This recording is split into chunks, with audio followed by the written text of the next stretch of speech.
We welcome you to another episode of Learning Stories. This is a show where we profile a diverse set of learners from the 21st century. In each episode of this show, we interview a guest that has a story to share about how they acquired a set of skills and knowledge in a unique way. In the process, we hope to uncover a new definition of learning as conceptualized, imagined, and narrated by the guest on our show. Today's guest, Jujhar, is another friend I've known for a really long time. Just giving you a little background about Jujhar and his journey until now. He's just starting his journey towards his passion as a chef and a future restaurateur in the making. He says that he's taking a step into a life of the known and unknown. He's currently living his life learning at the culinary school, Le Cordon Bleu, in the Grand Diploma program. I think he's based in Ottawa, Canada Yeah, now. He's also working in restaurants to learn what the other side to the culinary life is like. yeah. Before he jumped onto this journey, he also completed a bachelor's degree in business technology management from Wilfrid Laurier University. And he is certain that the skills he acquired in that program will help him in the future as well. That being said, he believes that his culture and his background have long brought him to this moment to be in the hospitality sector. His journey so far has been filled with lots of ups and downs, but he's grateful to be part of it. He feels that it's a long way to go, but every day is a focus to living the dream that he has created for himself. So, Yeah, thanks for that wonderful introduction. Just to get started, I think you've made so many different career transitions. I want to go yeah. back to where it all started. So, I know you were born in Bahrain. So, tell me a little bit about, growing up in Bahrain. What was it like? Growing up with two other older brothers and, like Karan and Angad around you. Yeah. Um, So, yeah. uh, to start off with, no, I was born in Oman, and Okay. then in Bahrain, I came in like '94. Great. Growing up in Bahrain was a very good time, I would say. I mean, it definitely like it brought along like it got so many cultures around, me, right? Um, I was always the Middle Eastern kid, so I still remember like to the first day when I came to Bahrain. I'm like, when are we going back home? Because me Oman. But couple of years later, couple of you know just experiences later and whatever, um, I got settled there, and we all got settled there, right? And that was one of the biggest things to me was that for my growing up time, I was lucky to have both my brothers with me also, right? Um, we may not have been in the same school, but at least me and Karan were in the same school for till the time we both graduated, Hmm. right? So I always had that one up. I had two elder brothers to look up to see what was to come. Um, LKG, like from kindergarten to like fourth grade, fifth grade, was I still remember parts of it, Hmm. and I still remember one of the main things that I actually remember a lot, and which also kind of brought me to this journey, which hopefully by this talk you'll understand, was that I still remember the smell and the the taste of my tiffin boxes. Yeah. Like when I go back to LKG, when I think back about lower kindergarten, upper kindergarten, I can still get that hint of white bread, butter, and jam for my breakfast and tiffin boxes. I still remember that. Interesting. Um, then slowly, what happens was you're growing up, you hit the teens, and then next thing you know, I'm in grade six, grade seven, grade eight. And till grade eight, we were in the same school, right? We were in Indian school. Yeah. Uh, for me, my life revolved around not being that great in studies. You used to be much smarter than me in studies in that point, but I think so. I was good in some aspects. My aspects were sports. I was good in cricket. Um, I love that competitive nature in cricket. I think so. That was very important. That is what kept me down. Um, Similarly, like again, my brothers also being two cricketers, right? So I had to also try to compete with them and with their age groups at times. Like I felt like, since I'm the younger brother, even I have to show what my spirit is all about. And my family's felt like even my dad is a cricketer. So at a point of time when all of us four were in one cricket team, we were winning every. Uh, so then by eighth grade is when I made the switch to another school, right? Then I switched to New Millennium, and New Millennium was like was a very focused sort of time. Indian school, like when even Indian school, like there were many people, many people. So you had to change up. You had friends of many different groups and many different varieties. New Millennium School was just a very focused, like in a class there are only 10 of them and O- 12 of them, and that's it. Okay. So in that ways also, like when I tried to be competitive, again, my competition, I knew my strength wasn't really education, but I was still trying to, I would learn a lot from people. Um, like even in my class batches, I would learn a lot from people. I would learn a lot from how people take their life and what my life is. Hmm. I still remember till 10th grade, 11th grade, I was still playing cricket. Like there was exams, there was tuition, but nah, cricket is very important. So I would still go for those. And then, yeah, next thing you know, 10th grade boards, gone, did that, passed 12th grade boards. Again, like university, like when you come to the higher school, of course, like when you come to high school, you are thinking up to what my career should be, Hmm. right?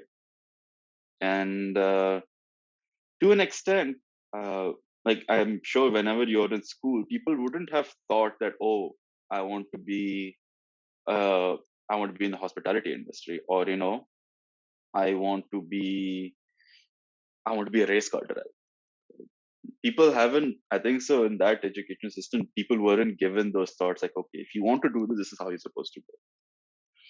So even back then, if you talk to a lot of people, I still remember that, I wanted to be either in the hospitality industry, or if I were to compare myself with people, and at that point of time, I used to do it. Why can't I also get into like economics, business, sciences, engineering, Yeah. right? If they can do it, why can't Yeah. I, right? Uh, and so I think so. That's what happened. And I'm not, as long as I'm not, it's not sad that I didn't change. I'm grateful I did it because, as I said, every part of my life I've had to learn.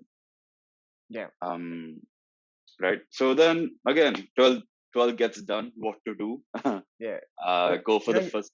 but Hmm? but just like thinking about some of the things you said there, Jujhar, like I'm just wondering because nobody is really clear about what they want to do, at that Hmm. point in their lives, and it's such a precarious sort of situation where everyone's Hmm. trying to figure things out. But if you had to break it down to like two or three areas, because I know you were an amazing cricketer, I've played with Jujhar for a really long time. He's an amazing leg spinner, Yeah. really hard to play him. I used to always get out to Jujhar. And so, was it sports, business, and hospitality, like the three larger areas, or were there like other sort of things you were also interested in addition to these spaces? Um, I think so. Those are like in that point of time, there were like three main.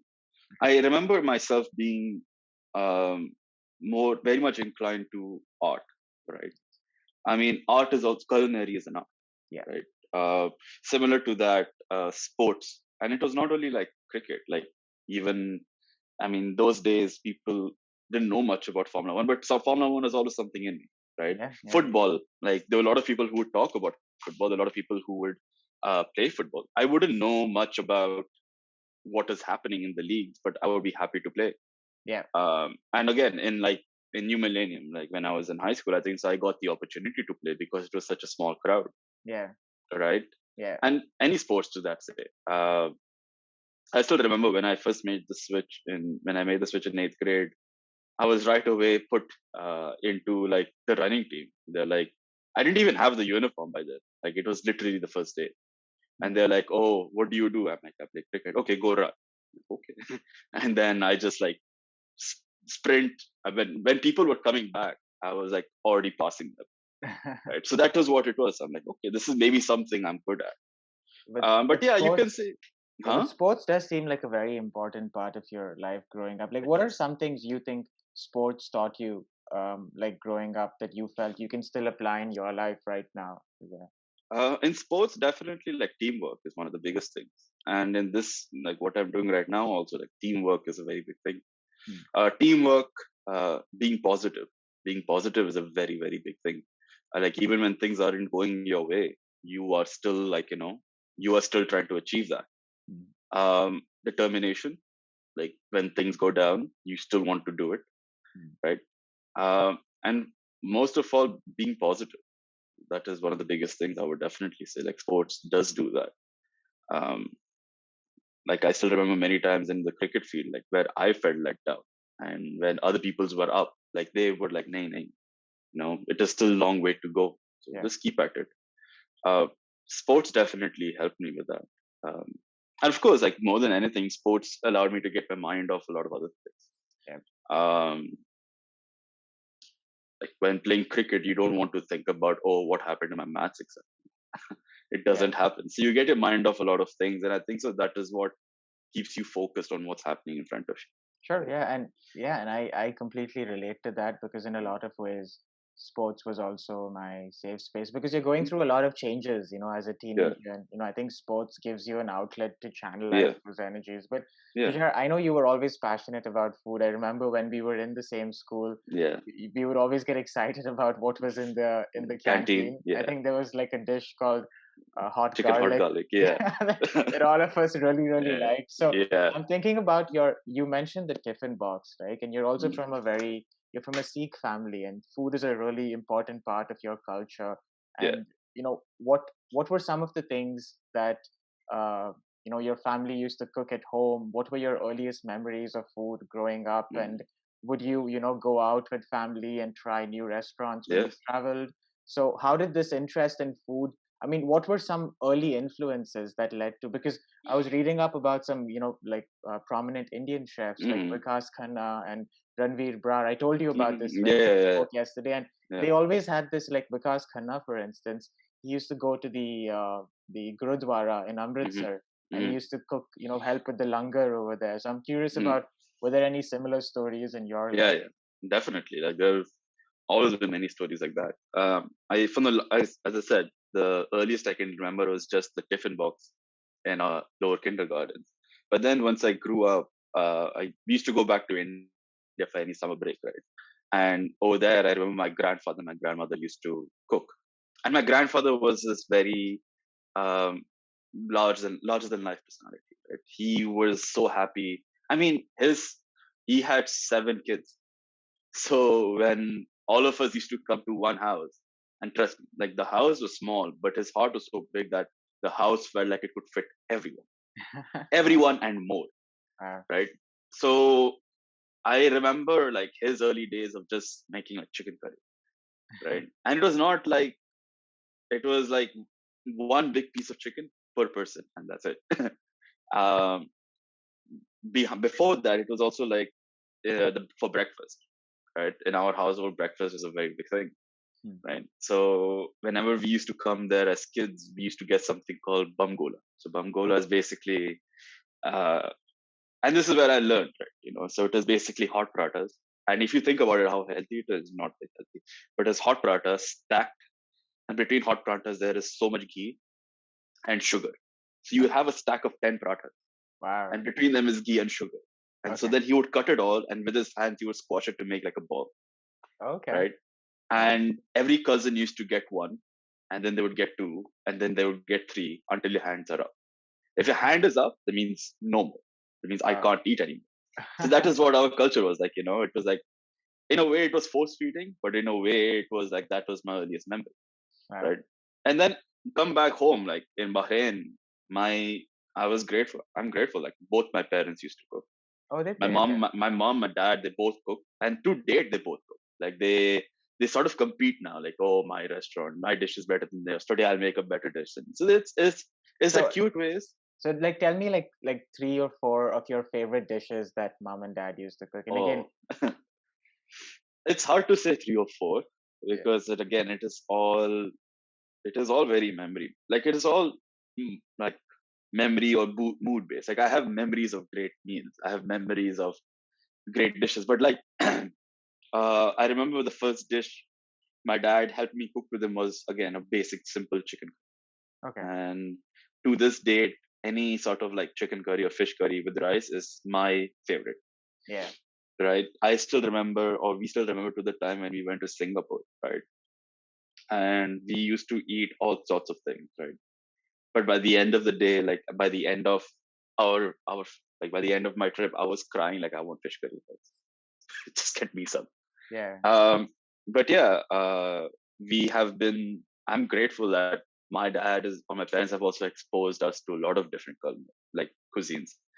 I still remember the first time my dad sort of introduced us to Japanese or Korean cuisine, right? And from there, we learned how to use the chopsticks because my dad travels to Japan a lot for his work, Hmm. and so then I'm sure, like me and my brothers got so inspired. We're like, oh wow, chopsticks! So we would eat everything with chopsticks at home, even rice and dal. We would eat chopsticks Right. just to learn. Uh, so 3 or 4 dishes really. There is I can't really say which are my Yeah. 3 or 4 best dishes, but it is anything that was made in love and anything that kept me warm at that moment. Wow. Like, that my heart sort of sank. I'm like, oh, this feels good. Yeah. Um, and nothing like home cooked meals. And like Yeah. once you get out of home for so long, you sort of start feeling that. True. Like, Yeah. I wish I had mom's whatever you used to hate back then. I Yeah. wish I had it now. That's Right? true. And yeah, you make such an important point, Jujhar. The fact that the thought behind the food is as important as the things that go into the food, right? Yeah. And I think it makes a difference when you're eating food that's cooked by a loved one because Yeah. you just feel like there's so much love and care and affection put behind that meal. And I Yeah. think parents have that natural affection, to feel Yeah. care for their loved ones. But I Yeah. think even like I love, watching cooking shows, and Hmm. whenever I see somebody that talks about, and I feel like I see that in you as well, that when Hmm. you speak about food in a way that you really care about it, and you're also thinking about the people that you're making that food for. But Yeah.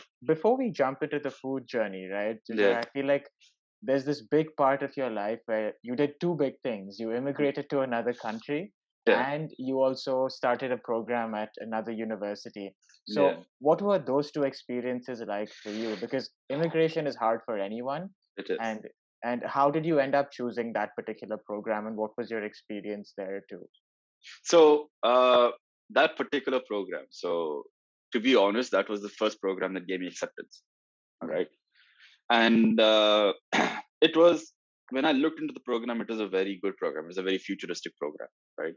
I'm like, what does the future want? Future is technology. What sort of program is this? This is about that, and it was a very new program in our university, right? So when I got it, I'm like, okay, this is not what I wanted, but this is something that I'm getting, which might be better.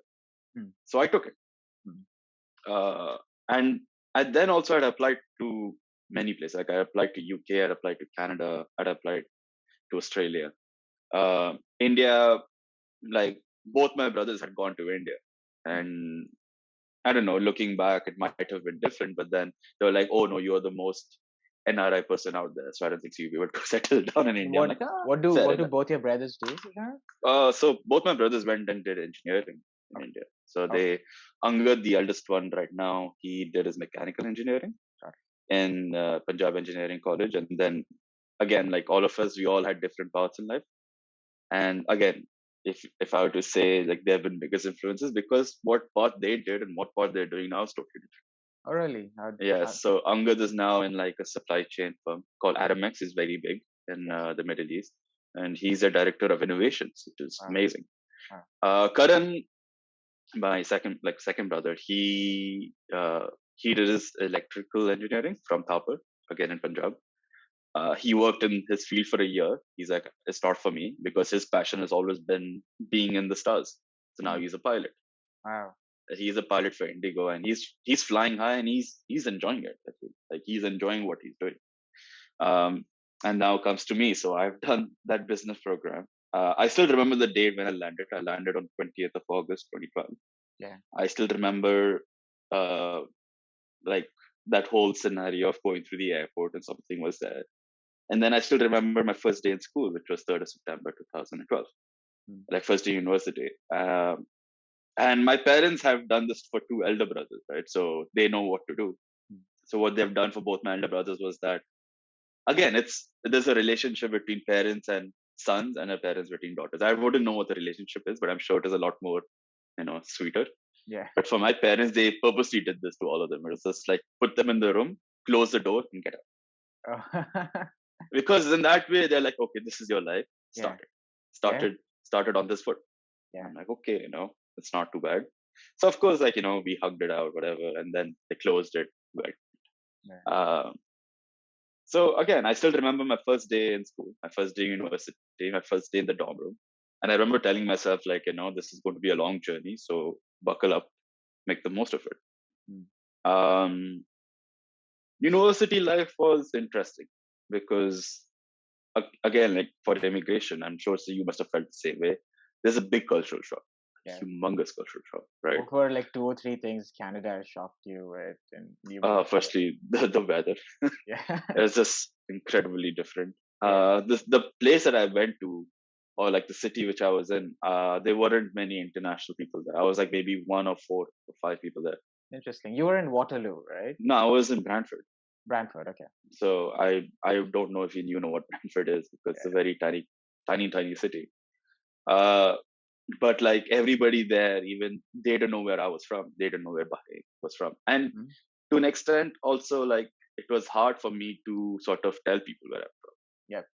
Because I think so. Like many third culture kids, as that such, we all are kind of confused as to tell people where are we really from, Yeah, right? because are we from Uh, India? Are we from Bahrain? Because we were yeah, born in another country, brought up yeah, somewhere else. So exactly. So it was hard to explain, but it was fun and explaining yeah. because in a way, I'm learning from them, they're learning from me. So yeah, again, culture was a big thing. The way the education system was a very big difference thing as well, especially at that point of time. Hmm. Um, like how Indian education system was like, you are without a calculator and you're doing maths, right? You have to memorize quite a bit of things, which is unfortunate, but it is how it was. Hmm. But to an extent, when I was here also, like I appreciated what I was learning, but then I was like, I also got an upper hand with my education, like my Indian education, because I definitely feel like my geography was better. My maths, I didn't really need a calculator for very simple things. Hmm. Um, yeah, so that was like those are like the two main things. Um, And it was a program about business technology, like yeah, yeah, yeah, how yeah. So technology is transforming business. yeah, And okay, so information systems, how information is collected, how data is really sorted, interesting. right? That is a big thing. Like, and to this day and age, is a very, very big thing. Yeah, How you have information from all these sort of business aspects, yeah, um, be it management, accounting, finance, whatever. nice, Uh, and how would you collect it, and how can you use that for better decision making? interesting. Okay, and what were some of the possible career paths after that program if you had to go down that line? Uh, Possible career paths were like project management, business data analyst, business analyst, Nice. information system management. Okay, So those are like the few. And you got could like, if you change it up a bit, you could get into like the economic sector, and you can go to the tech side, you can go to the business side. So it was a very changing, like it was a new program at that point in our university, yeah, but it was also like it had a very futuristic aspect that was that was like a part of that growth. got it, Like every year there was a new thing that was happening in the tech world, got it, got it. right? Yeah, And so that yeah. was the biggest thing. And it's such a fascinating field because it's always changing, right? So you have to be Hmm. on top of those. Hmm. But then, Hmm. how did you manage food when you came here? Because you have to start cooking for yourself, right? And Yeah, yeah. I had to start cooking for myself, and I loved cooking for myself. So Uh, yeah. Sorry, you were saying now, something. I what were kind of some of the things you would cook for yourself here? Because I oh, mean, there's no more home cooked food. You have to there be is no. the cook that cooks everything for yourself. Yeah. So Um, it started off very basic. Like okay, I was happy that I had a kitchen at least. nice. I had an oven, and we would start off with any university, you know, starting off like frozen food, Yeah, right? That's how you start off. yeah, But then slowly, like food was like, in a way, it was my escape. As I said, I was not the best in education. I was not the best in studies. So my nights would be very long nights. Like I would be up till like 4 a.m. and I would eat my first meal at 4 a.m. okay, Right. And as a guy who would love to eat, I actually lost a lot of weight during my really, first semester. Yeah, I lost about 10 kgs like that. Wow. And I'm like, as a sports person, this is great, but this is really not helpful. So yeah, I would then slowly, I would like get my own stuff. Like I would love meat, right? Yeah. So I would just get normal meat, make it healthy, and just eat. Like it was my own meal, and also like you're trying to stay within a budget, right? So you can't eat outside a lot, Hmm. especially during that time. So again, like a bowl of pasta for me was my comfort food. It was like my mom's equivalent to rice and dal was a bowl of pasta. Hmm. Uh, so I would make pasta quite a bit. Uh, bread, right? You have bread with cheese, you have bread with cheese and like chicken, you have bread, grilled cheese, you have toasted bread, you have garlic bread. Yeah. You just make a lot of things with bread. Yeah. And cereal. Like there was nothing greater than like a bowl of cereal. I would not have breakfast because my time was like very wayward. Yeah. I sort of started off getting into coffee at that point of time. Sorry. Which seems like something everyone loves here, right? Coffee is Yeah. sort of the national drink. Yeah. I still remember my first drink, like French vanilla. That's how a lot of immigrants start off with Tim Hortons, start off with Yeah. French vanilla. Yeah. Then you start mixing French vanilla with coffee. And then Yeah. you go straight coffee. And then you go coffee with a lot of cream and sugar. Then you go black. Do And that's you what it is. do you get to the double now?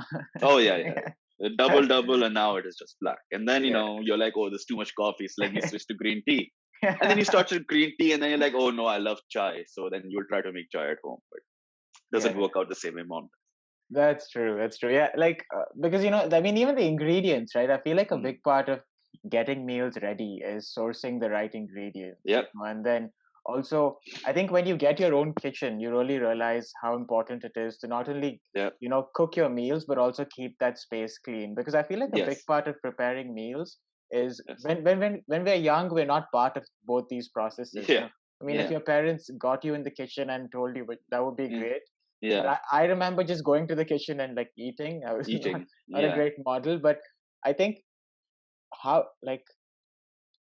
this whole process of getting ingredients and cleaning up after, I think, is like Yeah. 40% of the whole meal prep, like Yeah. situation. But you know, like It's like yeah. what were your favorite ingredients apart from like chicken? What were some of the other things you'd often get? Vegetables because I Okay. felt like I had to eat my veggies. So whatever could be sourced at that point of time. So you should understand, like for me, food is a lot more than just ingredients. Food for me is history. Hmm. Food for me is where you learn about people Oh, and history of countries. nice. For me is also about nutrients, right? You learn as to how a country runs with what you get into the grocery store. I want to know more about this, Jujhar. Tell me more about how do you think food reflects the history of a nation? If you can give me an example of maybe India, Canada, what do you think? How does the Uh, food of these two places reflect their history? so, like again, coming down to history and business standpoint, let's say Yeah. India, a lot of what we see as Indian food is really not Indian. Like what Punjabis are known as tandoori chicken, right? Tandoor is not Indian. Okay. Tandoor is Iran. Like it comes from Iran, Interesting. and it is like and how does that happen? So when you look deeper, you look into like the Mughal ages. You look into how people have from that part of the world came to like conquer India, and then what all they have brought with them, Mm. right? Similarly, when you go to the border between India and China, you have your Hakka cuisine, right? You have your Mm. chili chicken, your Szechuan chicken, all of that, right? Um, and when you go to like the east of India, right, where you're in the Himalayas and the green regions, you have to also understand like with their climate. Um, I'm still yet to like understand what was their influences, Mm. but I'm sure there's a lot of like upper like Chinese influences as well as like the like Eastern Asia Yeah. influences as well. Yeah. Canada, like if you go to the stores and you get strawberries all year around, you should understand where strawberries come from, Yeah. Yeah. right? In the winter, you can't grow strawberries that much, right? So if you get big strawberries, they probably look big, but they're not definitely not the most nutritious. Mm. So strawberry growing season is maybe like it is like from spring till like summer, right? Okay. Okay. So that's when we get great strawberries which are grown in Canada. Got If it. you go to the stores, like you will see strawberries from Quebec, which are great. Right now, we're getting strawberries from California and Oh, Mexico, right? okay, okay. Right. So now if you have to think, some person in California has a farm of strawberries. He Yeah, packs it up, he puts it on a container, and then he sends it here. yeah. How much time does that take? You- three days? A truck driver will take 5 days, Oh, wow, okay. right? So for 5 days, it's been sitting in that container and it comes here. Yeah, Now it comes to a local depot. From that depot, to spread across. So that is, let's say, another 7 days, let's say, right? So then you understand like these intricacies. You understand what is happening. mm, So that is what I feel like. I think so. Food in this day and age is so important because you learn a lot about countries and you learn a lot about their trade pacts and you learn a lot about, again, history of people true. from the past of it. Yeah, So yeah, it's a never ending learning process, really. yeah, yeah, Uh, right now, where I am also in French cuisine, like Le Cordon Bleu specializes in French cuisine yeah, and pastry. Even right now, we are learning like how every aspect of France, like when you go to the southern part of France, you have a lot of Spanish influences. So they use a lot more like red chili pepper and a lot of other spices, which to us Indians, we're like, oh, thank God, right? It's like, oh, great spice. yeah. But if you go to like more central regions, Yeah, they don't use that much spice, but they use what is locally available to them. Like maybe the central regions have better grasslands, so maybe their meats are much more better because they eat grass, so their meats must be much more sweeter, right? interesting. And then when you go to the Alps area, you have better sort of cheeses Yeah, because in the Alps is where you have sheep, you have goats, yeah, so their milk must be a lot more like a lot more sweeter, maybe, right? yeah, And so yeah, the cheese production is very big over there. yeah, So you learn like people and food. It's about what it is locally. You yeah, learn about how how we people are is that we live off our land. Right? A yeah, lot of people started off like that, yeah, and before trade, this is what we used to do. yeah, yeah. And to Because now, to date, also is a very big influence of what we eat. yeah, yeah, because agriculture is primarily like, like an early profession of a lot of our Hmm. ancestors, at least in India. But then I really like what you said about thinking about where your ingredients come from. The Yeah, example of the strawberries, and also eating something that is in season, that is in. yeah, And I think it also gets back to, I mean, why I don't think only people that do it for a living need to think about this. Everyone that yeah, eats food, we yeah, eat 3 to 4 meals a day. How are yeah, we sourcing our ingredients, and where yeah, they're not coming from the supermarket, they're coming from another place beyond yeah, that, right? So, yeah. like, before we jump into Le Cordon Bleu, Mm-hmm. which is where you are right now, Mm-hmm. how was that transition for you, Jujhar? Like, how did you convince your parents? And because this is for a lot of people, once they choose a career, they feel like they have to stick to that path and they can never Yeah, change. yeah, So, yeah. like, how did you go about making that decision in Um, your life? so what I tell to people is that if you really want something, it will always click in your head. Hmm. Like if you really see yourself doing something, it will always click in your head. So even through university, right?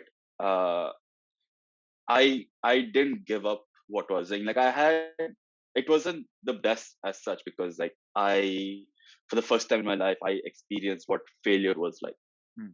right? And be failure, like okay, I wasn't great in education, but I would still make it through, Yep. right? But in this was like in my second year, I remember um, I didn't meet the grades. I was taken out of my course, and I was going through stuff which a lot of people go through, like of course mental health, and then a lot of problems that are happening with them. Like as I said, culture. Yeah. Sorry, the culture. One of the biggest culture shock was the weather. Yeah. The weather impacted me a lot, Yeah. right? A lot, and so it wasn't the best thing. But then at that point of time, also I had a choice to switch into hospitality. Mm. But then I think so. We as people, or me at least, I had to fight that thought. I'm like, no, I've already given up so much time and effort for this career. Let me just stick to it, Yeah. right? But in the back of my mind, I'm like, I see myself as a chef. I see myself creating dishes. I see myself as a restaurant. It was always at the back of my mind. Okay. And this has probably been building for a long time, right? Oh So yeah, you yeah, always knew, like, an inkling that yeah, food was like your larger passion, yeah, right? yeah, But yeah, yeah. but And this goes, yeah, as you said, this goes much before like university. Yeah. But at that point of time in school, it was just hard to understand it. I'm sure people now they are they are much they're much more like they're much better in understanding and taking that risk to go for it. Yeah. Right? For me, I didn't. I was scared. As I said, I'm trying to find out the known and the unknown. Right? But you're also growing up, right? And I Yeah, think, yeah, as you grow up, I think immigrating to another country, experiencing being on your yeah, own, maybe yeah, gave you so much more confidence to back your decisions and thought process up, yeah, right? yeah, So, yeah, yeah.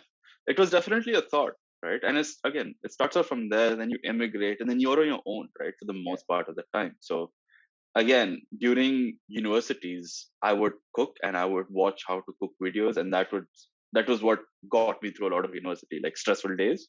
Put Hmm. on something to see how to cook, and learn how to do it. Chopping, simple as that. I learned how to chop myself before I went to school. Like Hmm. those fine chefs, how they do it very thinly and sliced very thinly. I did it myself. So again, it was always the small thoughts that would always click in my head. What am I? Why am I doing this? This is what my real passion is. But then I would fight it, Hmm. and then again I would go through a few more months. It would again say the same thing. So I think so. At a point of time, it built up so much, and then at a point of time, COVID hit. Hmm. Right.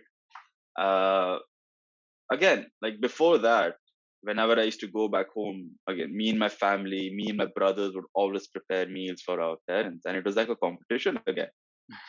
It was like, oh, I'm going to make the best steak. I'm like, oh, okay, let's bring it on. So you would always cook, and my parents were always good with that.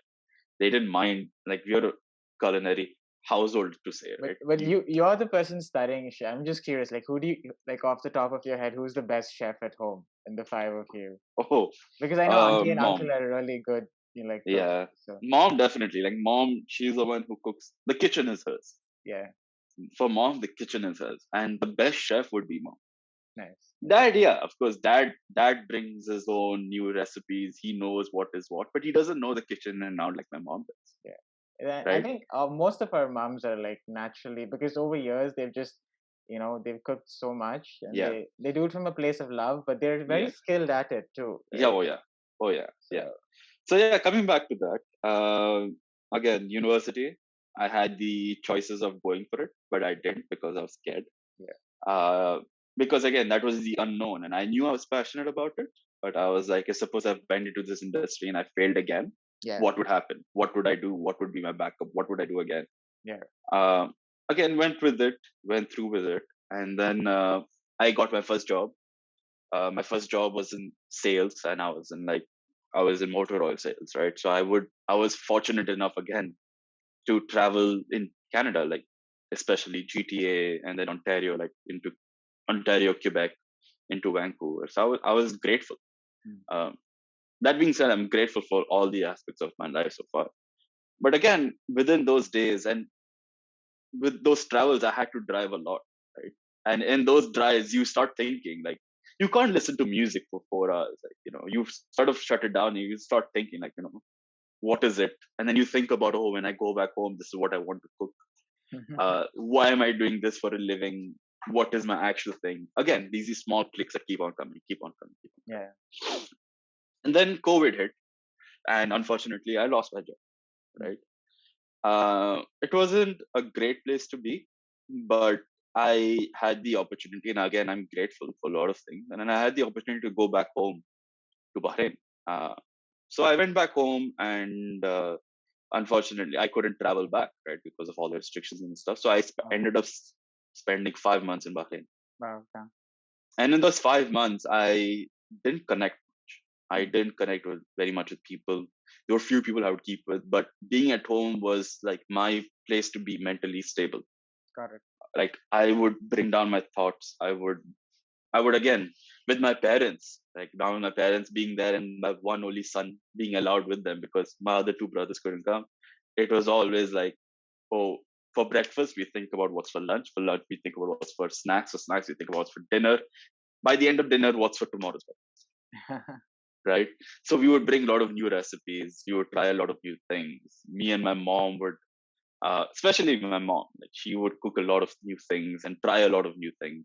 Nice. Um, of course, there was a lot of alcohol involved as well. So with alcohol, you have a lot of thoughts.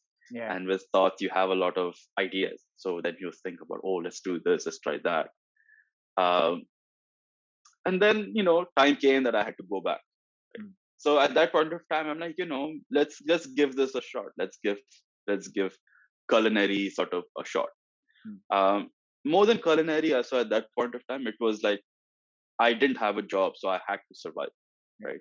That is the survival. That is what one thing which Canada taught me as well. Like any job, whatever you do, you have to do whatever it takes to survive in a way. True. True. Right. You can't just be sitting idle. Yeah. And so I came back from Bahrain. I was doing a course in marketing, and I was doing multiple courses like digital marketing because I knew that was the future. And I knew like if with that I can if I'm not in the back house of a restaurant where I'm not cooking, at least I can go approach a restaurant and be like, this is what my talent is, this is what my education is. I Yeah. would try. Let me try helping you. Like let me take your restaurant, let me blow it up online. Yeah. Let me try it. Yeah.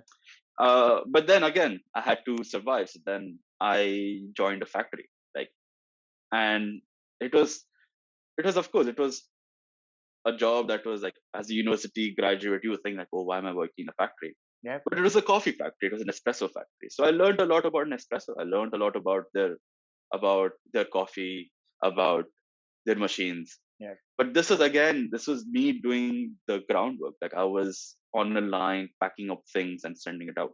Yeah. But I must say, oh, there also I learned a lot from people. I True. learned a lot from people. Like there were people who were younger than me putting in a lot of hours because they had to survive as well. Yeah. And then you start thinking like, if they can do it, why can't I? Right. True. Yeah. Yeah. And And then when you, I totally relate to that, Jujhar, because yeah, when I came here, I used to work at a pizza shop. I yeah, was, a customer service representative over hmm, there, and you just take up jobs. You just take up as yeah, many jobs as you can. And they teach you yeah, something about who you are and what it yeah, is to. And I think no job is like not respected here, which I yeah, yeah, appreciated about Canadian yeah, culture in general. yeah. So definitely, and so at that point of time, even in over there, I would still, in a way, like be me. Like I wouldn't want to give up so easily. Sure. And that is what, again, that is what has been instilled in me because back in the day, like when my grandfather used to be alive, he's like, your name is Jujhar. He's somebody who never gives up. Oh, So okay. I would still like do it. I know I hated the job, honestly speaking. I didn't like the job Yeah. because there was no passion for me in it. But I would still go back. I would still do it. I would still make friends. And you learn a lot from every person. Like you learn a lot from every person, every level of that culture, of that industry or that job. Yeah. And once you learn a lot from everybody else, you have more information, and Mm. with that information, you get to use it how you wish, Mm. right? And I think so that's very important. Like even in school, you just don't respect the chefs. You respect the people who clean the kitchen before you enter, Mm. right? You respect the dishwashers. You respect the people who come in and they clean up every station. And once you learn from them, once you learn as to how they do their job, it just makes you an overall better person, True. Yeah. It just gives right? you a sense of respect for everyone Yeah, involved, right? yeah. And so then coming back to that, then again I had to travel. Again, I'm very grateful I got to travel during COVID. I went back to India, and I went back to India after a while, like after two years at that point of time. Okay. And before that, I had gone back to India in 2019 after a 5 years like gap. Wow. So I went back to India, and you know, again, I was amongst my extended family. So my buas, my tayajis, my chachas, my mamas. And when I was amongst them, like again, the food culture, it is just so prevalent. It is just everywhere. Um, and I just got hooked onto it. Like again, you know, I'm around food, I'm around my family, I'm having fun. I'm getting to experience a lot. And then I come back, and then I'm like, okay, you know what? It's another way, another shot at it. Let me give another shot. I told myself, yeah, I didn't want to do the factory job anymore. So I have a car, let me do Uber Eats. Hmm. Right? So I was an Uber Eats driver. Yep. And even during that time, I would push myself to be the best Uber Eats driver, the best customer service experience, the best. Like I would make sure, like to every person I delivered to, I would give them a personalized message, like, "Hey, this is your food. Hopefully you enjoyed. This is where I kept it." Oh, nice. I would always do that, That's right? nice. And from there, I got to learn a lot about the restaurants. I would go in and I would talk to a lot of the chefs because during COVID, there was nobody sitting in, right? So the chefs were always like there. So you could talk to them. You could learn what their food was like, what their cuisine was like, what their influences were. Yeah, it's cool because even with the factory job or with Yeah, digital marketing or with yeah. the Uber Eats, you're just trying to make an entryway. Like Hmm. somehow it's leading you down that path, right? Yeah. So And at all of this time, it was that small thought. Like there's always that thing which sticks in your head. And yeah, if it ticks long enough, you know this is what you want to do. interesting. Right? It's like if you tell yourself, it's like positive reinforcement, right? If you tell yourself something every day which is positive, Yeah, you will feel that. And yeah, it is, and I only came to know of that later on. yeah. And then again, COVID hit, got to travel, went back to Bahrain, got stuck for another couple of months. And again, a lot of booze, not a lot of booze, but like, good amount of booze at times. And then a lot of family time. Again, I was in the kitchen working with mom a lot. My mom has about 200 recipe books which she's written. Wow. And it was all stacked up in an Almera, which I've seen, but I never took the time to actually go through all. Wait, she wrote her own recipes in like a book? Yeah, it's like how she would see something, she would open up the TV. There's a recipe coming, she would take it down. And Wow. this has been since Oman times. Like I'm Okay. saying, this has been since 94, 98, like 1998 times. That's interesting. So she has all those books in like a Yeah, cupboard that and wow. all written down. So that must have And been like gold for you, right? oh, it is solid gold. It is still gold. Yeah. Like so, I hadn't had the opportunity to actually go through all of it. Yeah. So I actually sat down. I went through quite a few of it. Uh, I thought, let me take this time to show mom how to use Excel and write it down. Though I feel bad that I have not had the opportunity to do that with her yet, because yeah, in that way, that's my problem. But I hope Maybe to get maybe that. you and her can co-publish a book of Oh, recipes, 100%. someday, that would be That really nice. is that is the future. Um, and then what happened? Yeah, and then one day I remember my dad is like, cook us a three-course meal, and I'm like, Mm. okay. So my mom and my dad sat down on a table, and I cooked them a full three-course meal. Okay. Uh, and this was like, and they saw me like this. Like, of course, I took some help from mom because she knew the kitchen better than I did. So I took some help from mom, but then I think so that way of coming up with what I really want to give them, like planning their menu, planning what would be the first meal, followed by the second meal, and then the third meal. Why is it going to be like that? Uh, so that and with that, like, and of course, my parents would watch MasterChef a lot, right? So they were like, okay, let's put you through the task. So my dad would sit there, and they're all being very cute. They're recording me. They're like, tell us about your dish. So and I would tell them about the dish, and yeah, I think so. After that point of time, I think even my parents also saw that. My parents always knew I was very interested in cooking. I was very interested in this hospitality sector. Hmm. But I think so that point of time they really saw what it was, like what it like. If this guy doesn't really have much going on in his life, and this is something he's really, really passionate about, my dad is like, just go for it. Go to culinary school. Wow. And that's Yeah, when you got that nod of approval, right, from them. I think yeah, that's yeah, amazing. Yeah. And so then you applied to culinary school, and yeah. I assume you applied to a couple, and then you got through which one? So even I forgot to say, like even before, like when the first COVID hit, Yeah. I had gone to a couple of culinary schools or like hospitality schools, right, just to see what all it was. Got it. Even during university, actually going back to university during the second year when I had failed, my Hmm. dad had given me an opportunity to go for it. Like go to your hospitality. You really like it, go for it. Hmm. Again, too scared. And then COVID hit. I'm like, let me give it a shot. Yeah. So I did my research. Didn't work out. Then I came back, and then when I came back, I'm like, my first focus is like, let me just find a culinary school, Nice. right? And this was the main aspect. This was again me being a bit scared Yeah. because I'm like, what if it doesn't work out? As me thinking about the future, like, what if it doesn't work out? What if I go down to this thing and I don't like it as much? Then what do I do? Sure. And you start thinking about many things like, oh, I'm 27. I don't have a stable thing. I don't have a stable thing going on in my life. If this is not stable, then what do I do? Yeah. And then I told myself, is like, you know what? Screw it. At a Yeah. point of time, you have to take your risk. At a Yeah. point of time, you have to go for it. Yeah. And it is going to be the biggest learner for me.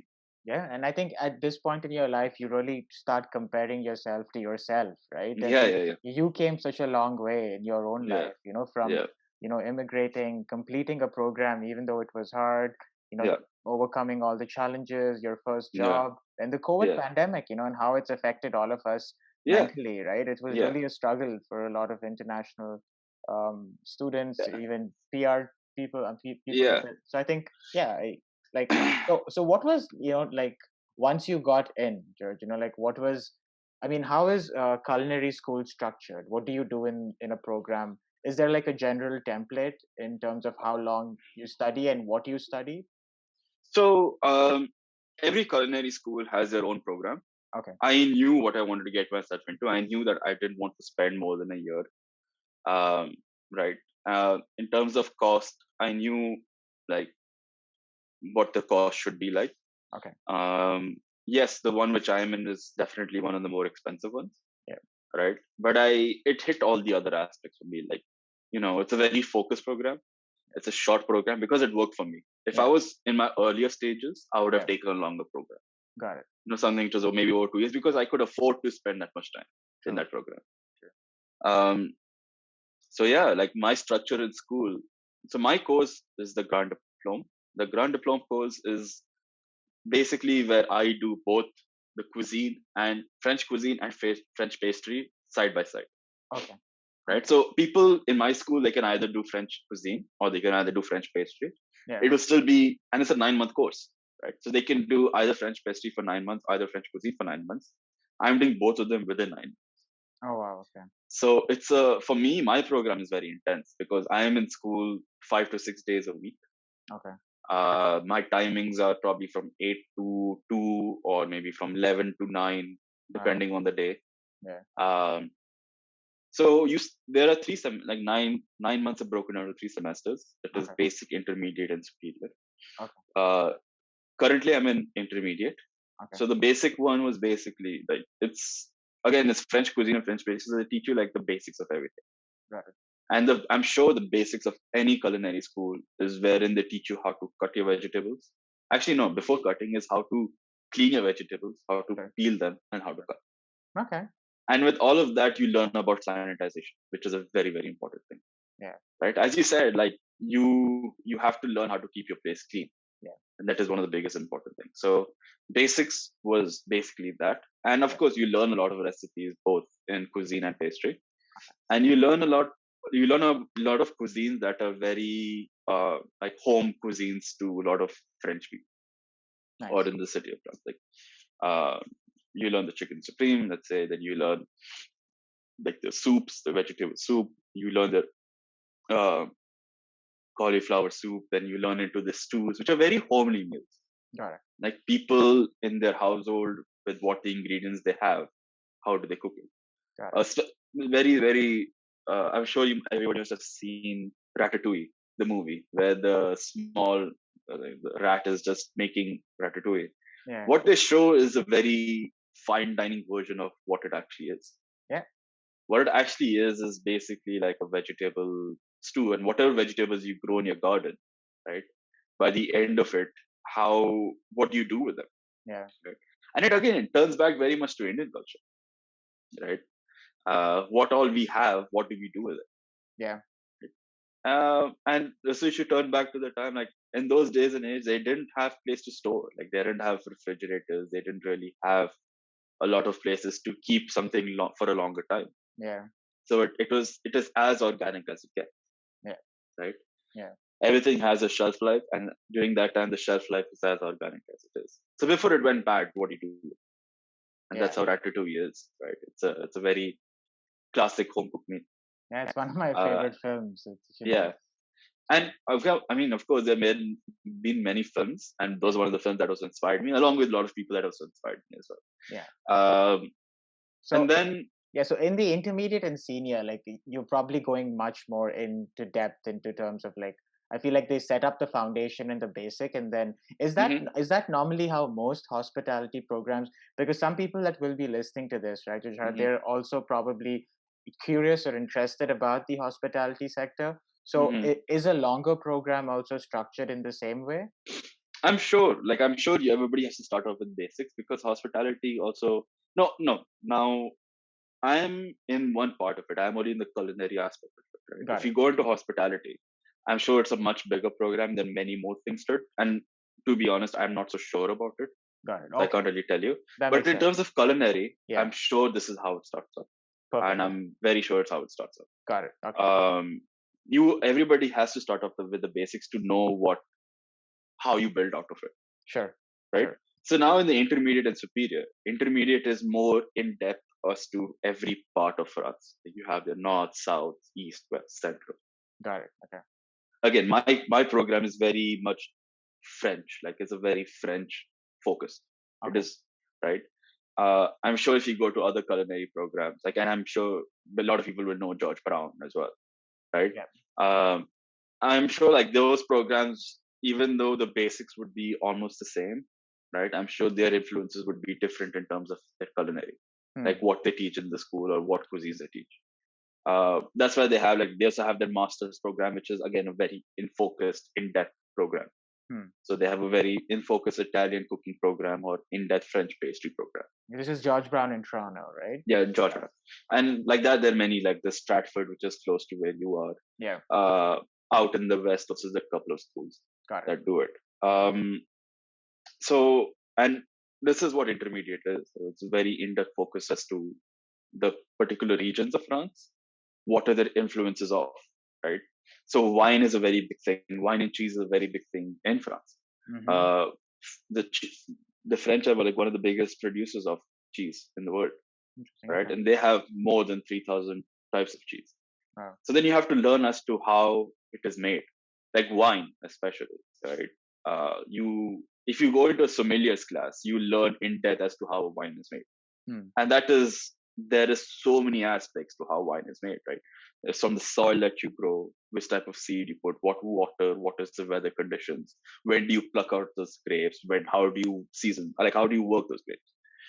Uh, so there, and then superior from what I've heard is like it is what modernistic French cuisine is. Okay. What it is today, like in terms Yeah, of like pushing like, the yeah, boundaries, right? yeah. Okay. So what you get into these Michelin star restaurants, right? Yeah. When you go to Michelin star restaurants, you are paying dollars and dollars for a plate where they're serving like this much, Yeah. right?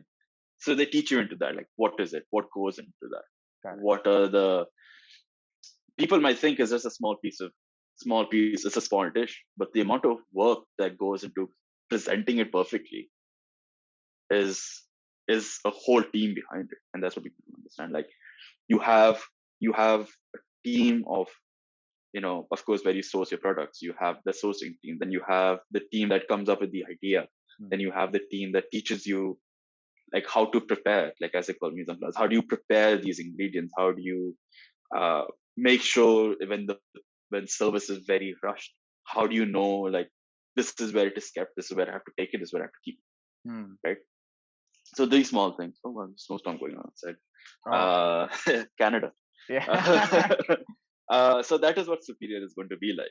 And Perfect. in Superior, they give you a lot more like creative sort of. Uh, they give you a space for creativity, so they allow you to go with it. Okay. In basic, they want you. They teach you. They teach it down to the core. And intermediate, it's like a balance, right? They're like, Got it. you can creatively, you can be a bit like this. Dishes sort of remain the same, but how Yeah. you present it is a bit different. In Superior, they give you a bit more.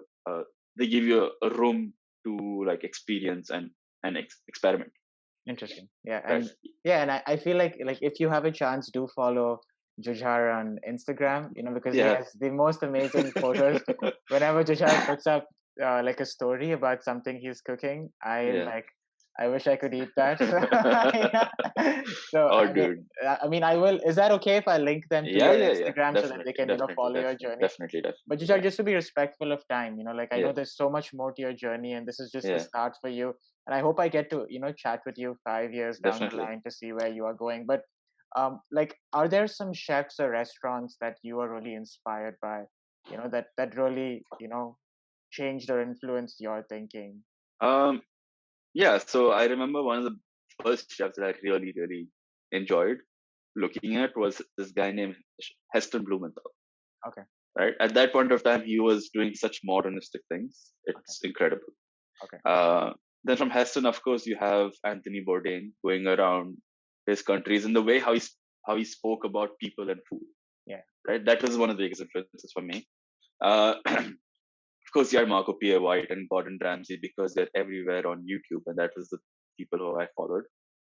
Then when I started watching, like one of the biggest chefs that I like watching right now, or somebody who I hope to work with in the future, is this a chef named Himanshu Saini from a restaurant named Crescent in Dubai. Okay. All right. Similarly, there's another chef named Gagan called from the Yeah, he's from restaurant Gagan in Thailand. Thailand, right? Yeah, but I Yeah, think I've seen yeah, the yeah, chef's table episode about him. yeah. Yeah.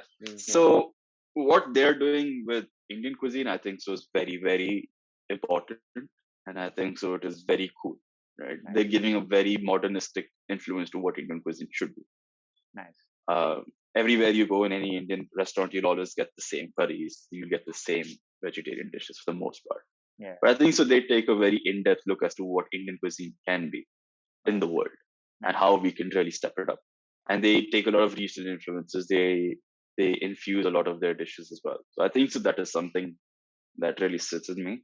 Nice. Again, I have a lot of learning to do. I Yeah. have a lot of things to see, a lot of new things to experience, and yeah, I am. I get up every day happy to learn something new. I'm not giving up.